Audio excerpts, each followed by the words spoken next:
I always use the words modern nostalgia to describe Philip Sparks as a brand.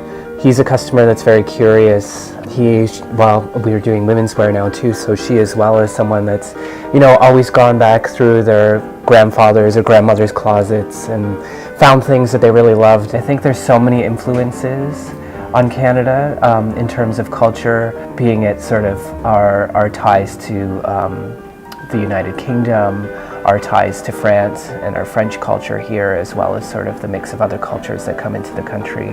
And I think that we're always trying to create a tailored piece that's really sharp, really clean looking, but still somehow just a little bit rough around the edges, We started 5 years ago now, almost 5 years ago, it's coming up, with just a very small line of men's tailored pieces.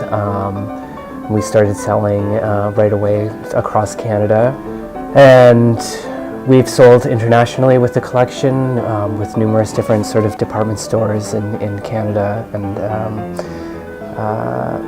we more recently launched a line of women's wear. I actually had a lot of women who were buying our men's collection, who were buying some of the men's pieces in smaller sizes, but there was still complications like shoulder widths and jackets and things like that, so we decided to actually launch a women's line with the same sort of thinking behind our men's line. I think it's an exciting time to be in business in Canada and in Toronto in particular. Toronto, we've been through sort of some rough economic times, and Toronto's become this haven, this sort of like safe place for people, for a lot of investors. It's a community. It's a great community.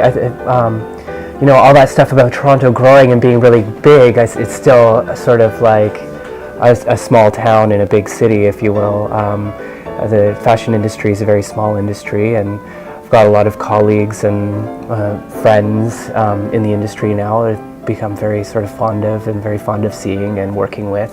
I can't tell you about the new collection. You'll have to stay posted until March when we release all of that.